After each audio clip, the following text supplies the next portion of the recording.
Welcome back to the Community Roundtable. As we're in the middle of summer and a heat wave, climate change is certainly a hot topic around here. So we're going to dive right in and find out how we can maybe help or mitigate a little bit of climate change, right?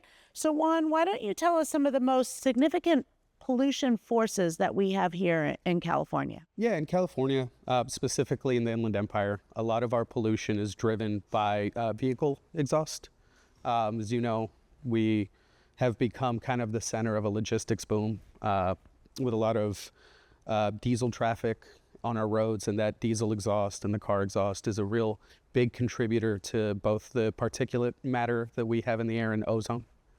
And how does that really affect how the climate is warming and our earth is warming when we're polluting the air that way? Yeah, so it has a few different impacts, right? The Inland Empire is currently rated as one of the counties with one of the areas with the worst ozone pollution. Ozone, depending on what level ozone is at, has an impact on extreme heat and people's health. What we worry about is ozone at the ground level, which has the effect of trapping heat.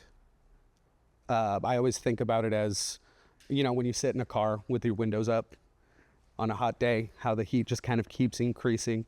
The ozone at ground level has that effect on our communities. So the more ozone there is, the more heat gets trapped at lower levels, and we see more extreme heat. And then there's particulate matter. Both those pollutants have an impact on your individual health.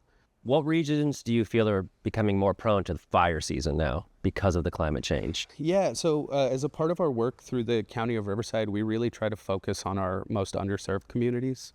And we notice that the impacts of both wildfires, air pollution, and extreme heat tend to be amplified in those communities.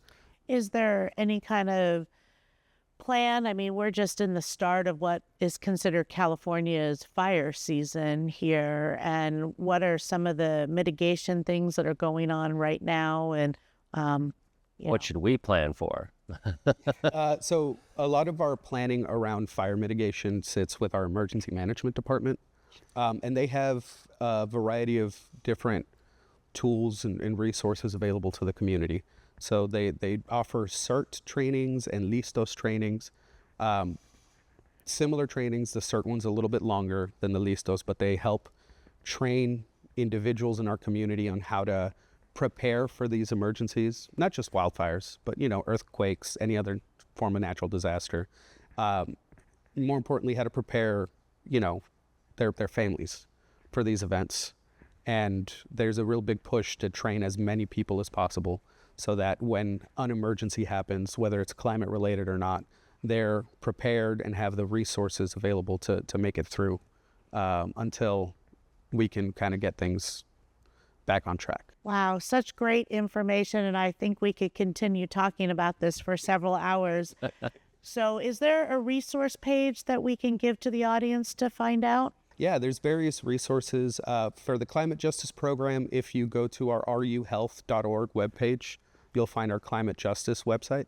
There is a variety of toolkits and resources to kind of educate community on the impacts of this and what can be done. We have a heat illness dashboard run through our epidemiology program where you can see a breakdown of the emergency visits and deaths associated with extreme heat events. It's very interesting stuff, and I think it highlights just the importance of building community resilience to these climate dangers. Such great information, and I'm sure we will tackle this topic again in the future. But until next time, we'll see you on the Community Roundtable.